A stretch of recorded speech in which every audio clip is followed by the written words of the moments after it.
Shine.fm presents Stronger Together, a show about growing in marriage, parenting, relationships, and community. Here's Seth Tower Hurd. This is Stronger Together. It's a show about growing in marriage, parenting, relationship, and community. My name is Seth Tower Hurd, and my guest today is a licensed professional counselor. Aaron Bunker joins us to talk about what he calls a stronger knot. It's the idea that you can get through some tough stuff and actually have a better marriage on the other side of it, and kind of what your tough stuff is can look different for every marriage, but this is really about growing in your marriage and then growing in your own walk with Christ because of it. So I actually want to start here. I'm 35. I haven't had any close friends get divorced, and when you're growing up in church, they just terrify you with 50% of marriages will end in divorce, and 50% of those will die of bubonic plague. I mean, they just make it as bad as they possibly can. That's right. Which I get why churches do that, but I don't necessarily think it's tremendously helpful to tell people oh, this could go bad, Right. However, I have seen some friends walk through some things where honestly I thought they would get divorced, and sometimes even had biblical grounds for divorce, and they came out on the other side. Thank God that God had more faith in them than I did, because I was like, well, that's probably over. Right. Okay, so why do some come out stronger on the other side of a really defining negative event in marriage, and other couples don't? Yeah, I think that's a good question. I kind of talk about that I think it's kind of like insurance, meaning you need to have your insurance prior to the flood. Here in Houston, we're about to have our 1 year of Harvey and everything like that. But you have to have insurance before the flood, meaning some sort of tragedy, some sort of conflict, some sort of struggle will occur in your relationship. You just have to determine what are you going to do with it once that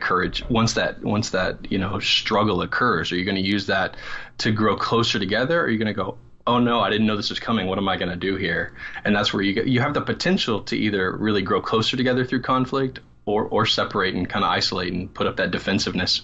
Okay. So let's talk about each one of those roads. You say it's like insurance. So you've obviously worked with a lot of couples because you've written a book about this.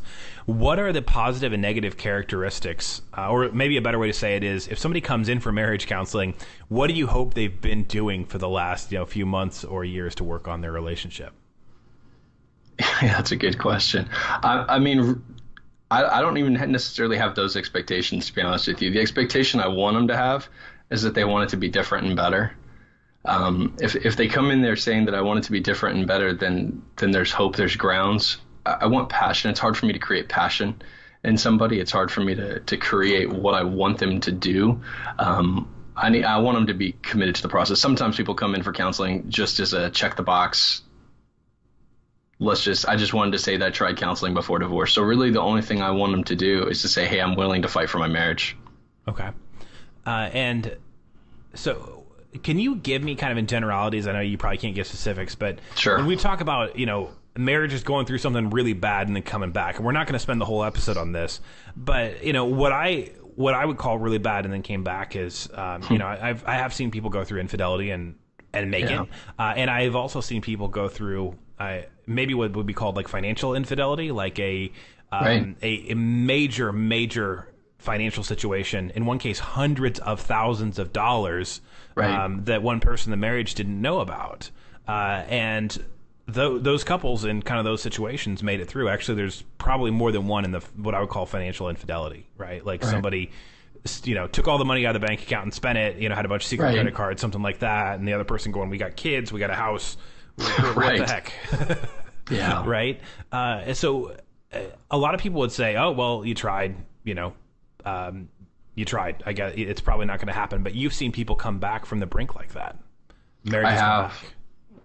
Yeah, absolutely. I have. It's kind of let's say one thing I'll tell you that I firmly believe is that both people are doing their part, meaning, loving God with everything they have, their heart and mind, their spouse well, then the relationship's going to be reconciled. But that's a pretty heavy guarantee. But what we do is we say that I want to do my part only if you're willing to do your part, and it all of a sudden becomes conditional or even manipulative almost. And so there's been many times I've asked somebody hey, when all of your needs are being met, you say your needs are being met by your partner. How often do you say, yeah, they're being met, but I don't want to meet my partner's needs? And like that just never happens. And so I say that because like another way of kind of solidifying that point, I'm saying, if your needs aren't getting met in your relationship, there's a good chance your partners aren't. And there's only one of those that you can control. Okay. And so does that make sense? Like oftentimes we're focusing on things that we can't control. Like all of those instances you're talking about, affairs and money, those are all things that we're absolutely good. Okay, things have to change here. But at the same point, I can't do it for the person. Like I couldn't do that for my wife. My wife has to press into the Lord, work on her part, work on doing her part right. And I have to work on doing my part and then releasing my wife to the Lord. Okay, so there's a lot to unpack there. By the way, this is Stronger Together. This is a show about growing in marriage, parenting, relationship, and community. Aaron Bunker joins me. He's a licensed professional counselor, and we're talking about a concept called a stronger knot, which is the idea that you can come through something really bad or maybe even a marriage that nobody thinks is going to make it can come back and be a strong and happy one. So when you talk about, the only thing you can control if your needs aren't being met is how are you to the other person? In practicality, what does that look like? Because I have had friends say to things like that to me of like, well, we gave this thing a shot, or one party quit trying, then the other party quit trying, and all of a sudden, a few years later, there was no marriage because just nobody was into it, right? So Sure. If you find yourself, or maybe just as importantly, have friends, family members, people at church that that they're on the rocks, how can you encourage them towards behavior that could redeem their marriage and not end it? Yeah, so there's a couple things on that. One, I have to mention the covenant contract aspect again, because contract language says I'm going to do my part only if you do, and that's just not the language of a covenant, which is what we do when we get married. The covenant language says for better or worse, richer or poor, sickness and health, all of that, which basically says I'm going to do my part, I'm going to love you well, with the idea that's a vulnerability that your partner might not do that. That's the language we use. We just don't actually think about what happens if they don't. That's the part that we kind of forget about, because when we're engaged, when we're dating, when we're in a relationship, all of those needs seem to be doing really well. And so we don't actually think like, what am I going to do when this doesn't go right? And like a really kind of convicting sentence I have is like, would I continue to love my wife the way I do if like she never had a clue I was doing it? Like, or am I only doing it in order to get my own needs met?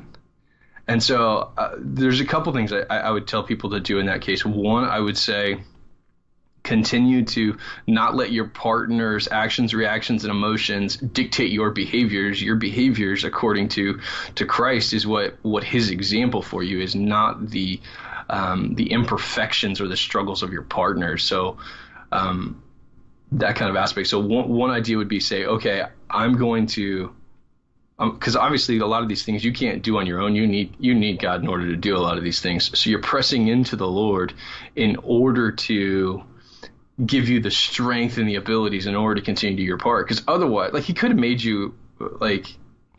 us where we don't have any needs and we don't need other people, but he didn't make us that way. He made us as relational people. So we need God and people. Okay. Okay. And this is easy to talk about in a radio interview, right? And, to share a bit of my own story, I don't have a lot of experience here. I've been married 3.5 years. We're having baby number 1 here in Congratulations. In just about a month or less. And, I would say that there's been some very difficult things kind of in me being married for 3.5 years. Sure. But the actual marriage part wasn't one of them. We went through a season where we both lost our jobs because of either downsizing or the company closing in under a year. We went through some pretty tough stuff like that, but I don't think that I really kind of understand the pain of somebody that's maybe been through years of turmoil of, does this other person love me? We bash heads all the time. We fight about money. We fight about the kids. So I'm going to do my best here to get what you need if you're in that situation. Sure. But I'm not going to pretend that I understand it, because I don't.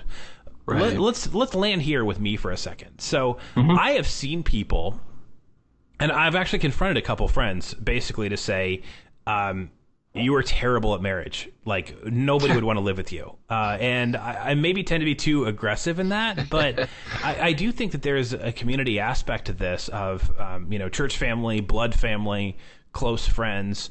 If a marriage is starting to counter significant, storms, then other people are going to know about it. And you might be, you know, in a great spot. 2018 is a great year for you, but I'm guessing not every couple in your circle is in the same place, right? So what does healthy friendship and healthy kind of family stuff look like?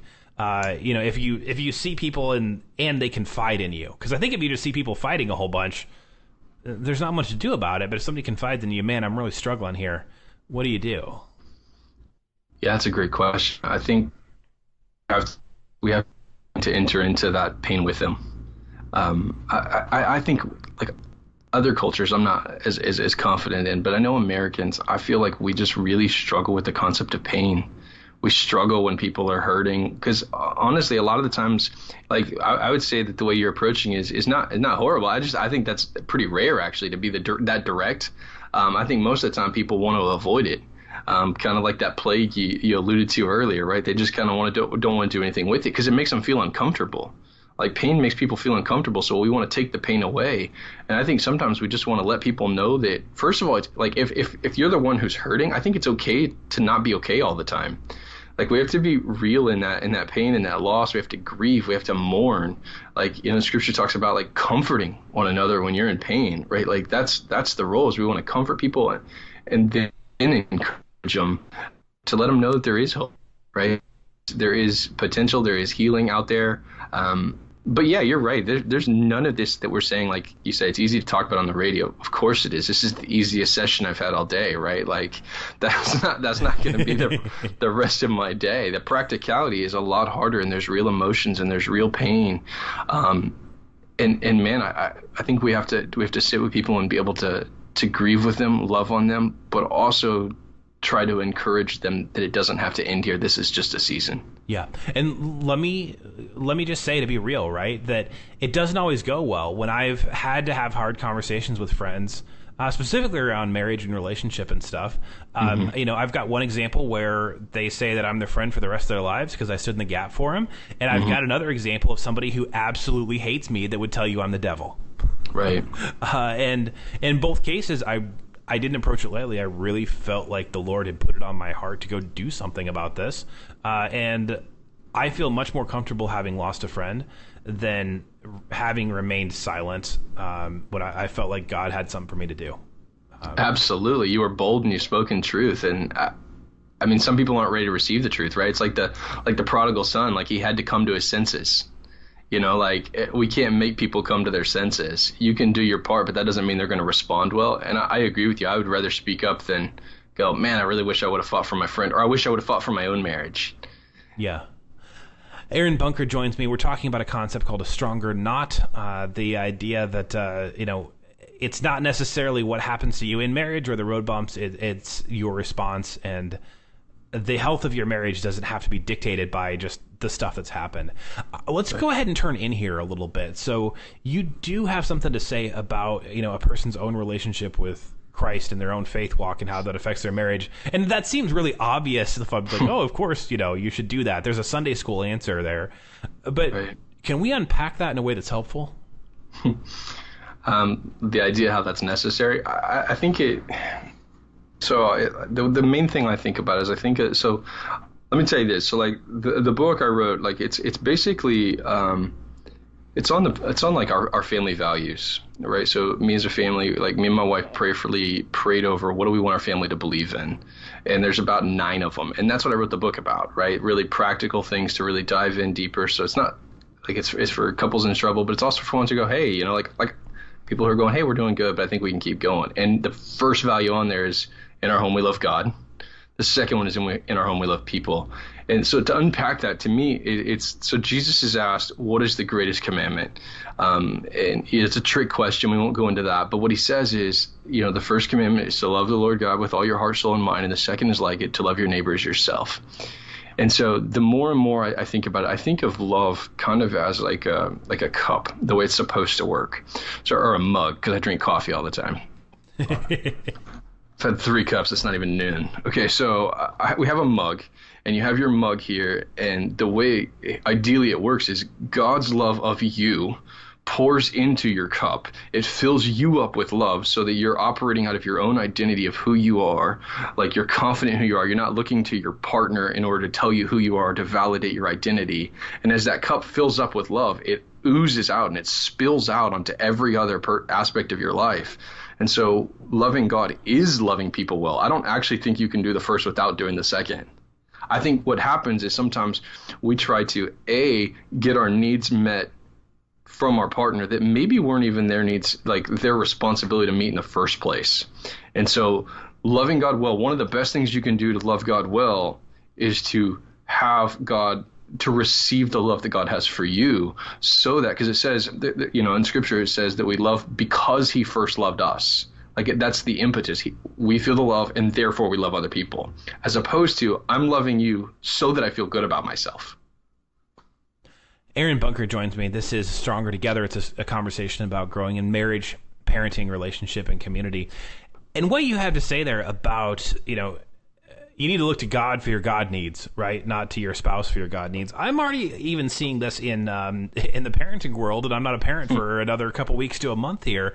Right. What I find so funny is when people say to me, oh, well, you should enjoy your time when your kids are young because it'll get busier, and whatever their activity is, like, their it could be dance, it could be lacrosse, it could be, musical theater. It doesn't matter, right? Right. As soon as that kicks in, you're going to have to be at their stuff all the time. It's pretty much going to dominate your non-working hours. And I look at that and I'm like, I don't think so. I don't think that decision's made for me. And I wonder how many times people that are run ragged, they're not necessarily even chasing the success of their child. They need their child to be something for the way that they feel. Like, if my 7th grader is good at this, that means I'm a good parent, and that shouldn't be the place you're looking to be a good parent. Correct. I read a fantastic parenting book on that. It was called Parenting is the Highest Calling and 8 Other Myths. And it really challenged me on that, because really, we're trying to find our identity in how other people respond to us. And that's just not where we find our identity. We find it from the Lord. And oftentimes, in the way you're describing it, I think sometimes what happens is that we honestly put our kids above our spouse. And that's why all of a sudden they dominate. Because honestly, if we're being honest, because I talk about vulnerability a lot. I'm a big fan of vulnerability. And so it's scary in order to into those conversations emotionally with a spouse. It is a lot safer to put all of your energy into your kids. Yeah. It's a lot safer. But safety is not that's not what's gonna breed a healthy relationship, is safe. Yeah. Aaron Bunker joins me. We're talking about the concept of a stronger knot. It is essentially the stuff you could do this week, and for the rest of your life, for marriage. And it could be because you've been through some heavy stuff. It could just be because you're really trying to work through some things here. Let's camp out on conflict for just a moment here. Mm-hmm. You talk about conflict in a way that's not disrespectful, that doesn't bring a lot of shame, that brings honor to other people. Obviously, there's been whole books written about this, but let's drill down for just a minute. What does healthy conflict, healthy disagreements look like? Yeah, that's a good question. I think the purpose of conflict is where we have to start, actually, as opposed to what it looks like. Because to me, on a lot of these areas, if we get the heart, the tactical, the practical things are a little easier.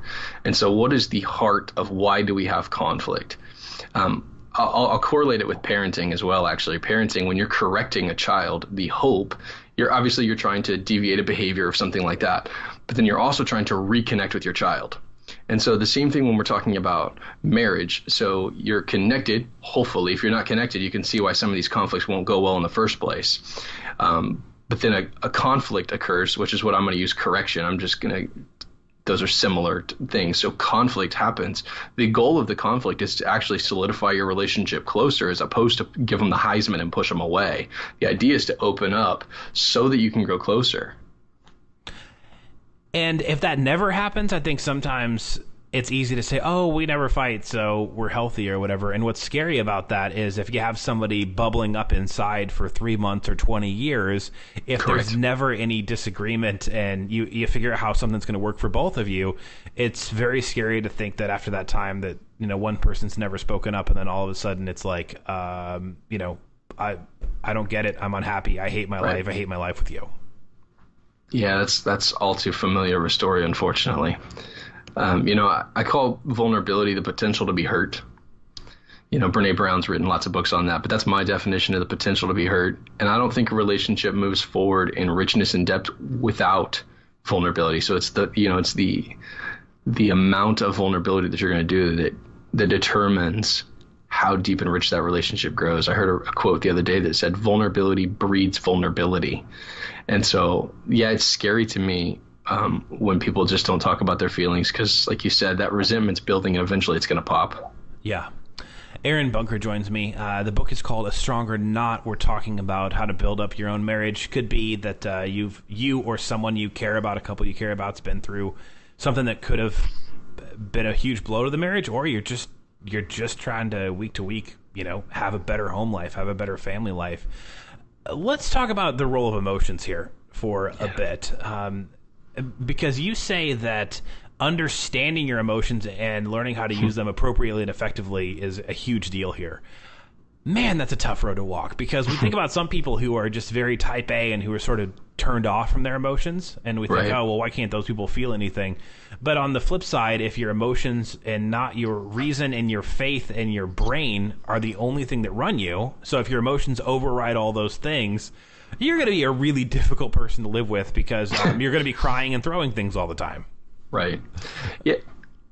Yeah. I mean, it's a balance, right? And in both of those, I would say both people have to grow. Like the person who's not as in tune with their emotions, I'd want them to sit with the emotion and be a little more present with it. A lot of the people who tell me they don't feel any emotions or anything like that, could tell you how they felt 3 days later. They just couldn't tell you in the moment. And so they have to be a little more present with a person's emotion. Now, the other people, the ones who, let's say, have a lot of emotions and are all out there, we want to hone that in a little bit as well. What I like to say is all feelings and emotions are valid, but they also lie. Which means which ties me into another thing. Like when you think of communication, like the goal of communication is an understanding, not agreeing. So I say, hey, nice headphones. And you say, hey, Aaron, that really hurts my feelings. Well, so what I mean by the feelings are valid is like your feelings are hurt. I can't change that. I can't say, no, they're not. I can't do that. But at the same time, your interpretation of what I just said was incorrect. But your feelings are valid. Yeah. So that's much easier to identify in somebody else and say, why don't you fix that, as opposed to look in the mirror.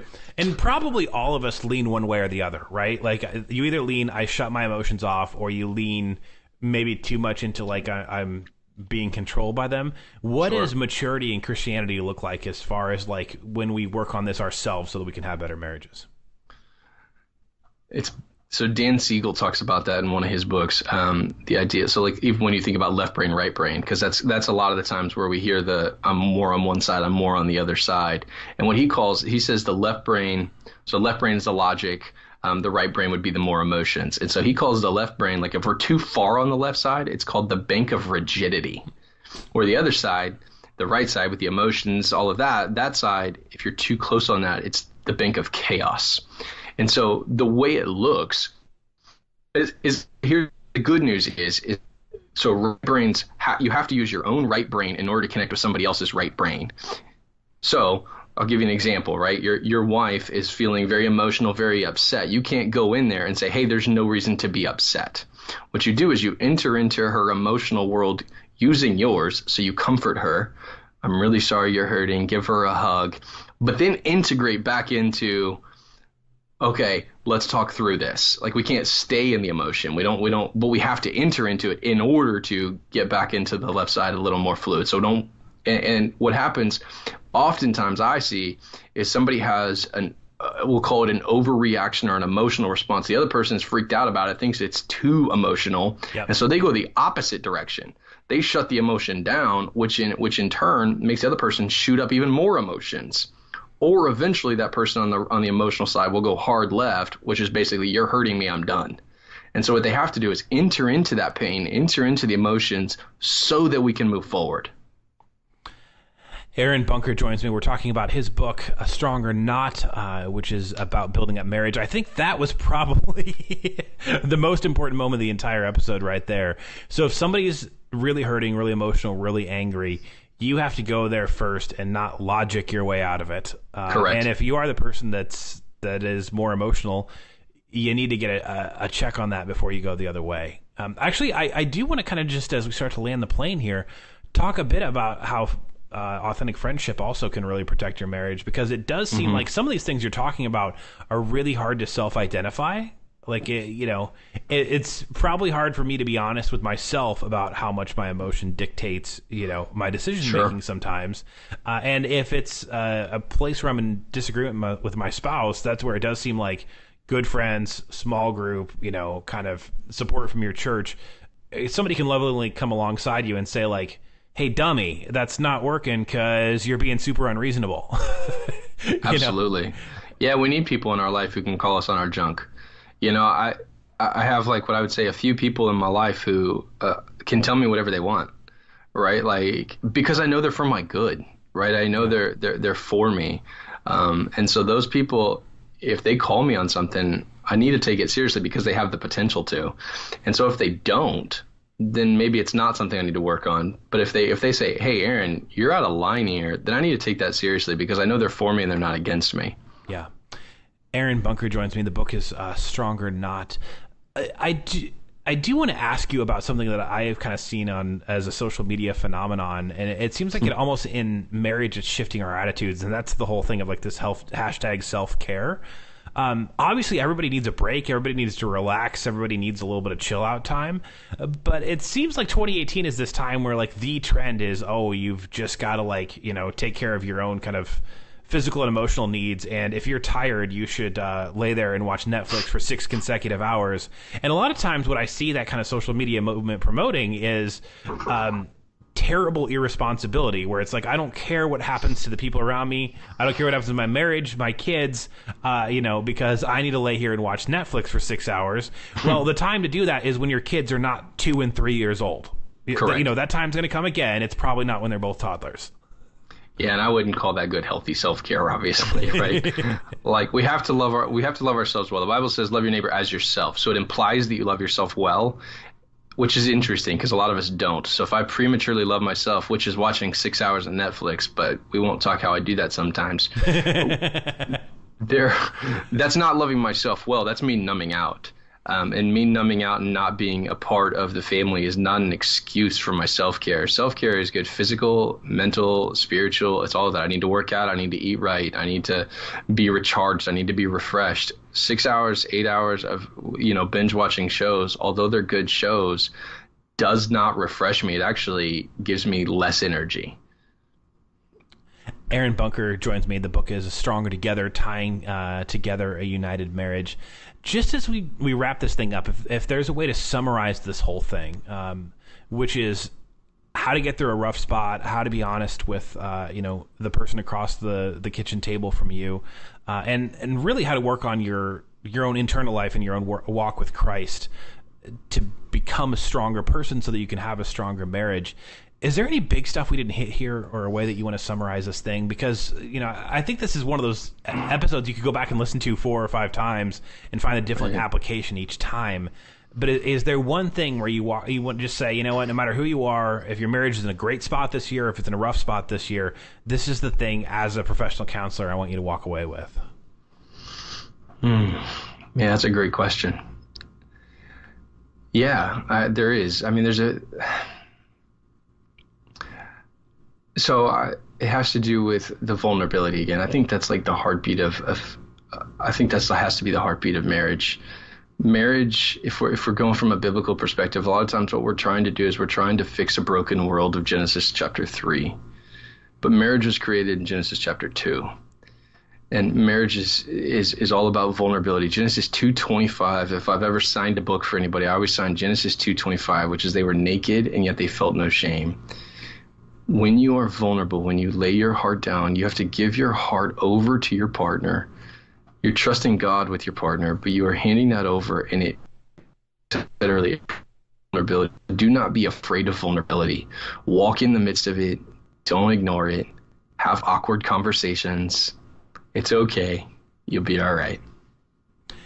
Aaron Bunker, the book is A Stronger Knot. Hey, if you missed any part of this conversation, you missed out on some really good stuff. If you're listening on the radio right now, you can always search shine.fm on Facebook or YouTube and get the video in its entirety, or you can search shine.fm podcast wherever you download audio and get the full conversation there. Aaron's book, A Stronger Knot, is available wherever books are sold. Obviously most people do Amazon, etc. If you'd like to know some more about this, any other way we can connect with you or just kind of keep up on what you're doing here, and get information that could be helpful to marriage. Yeah, absolutely. So we're on A Stronger Knot on all of your, Facebooks, Instagram and Twitter. And then also me and my wife also just launched a podcast a couple of weeks ago under the same name, A Stronger Knot. This is shine.fm. That was Stronger Together, a show about growing in marriage, parenting, relationships, and community. Subscribe to the Shine.fm podcast to catch every episode of Stronger Together, available on the iTunes podcast app and wherever podcasts are available.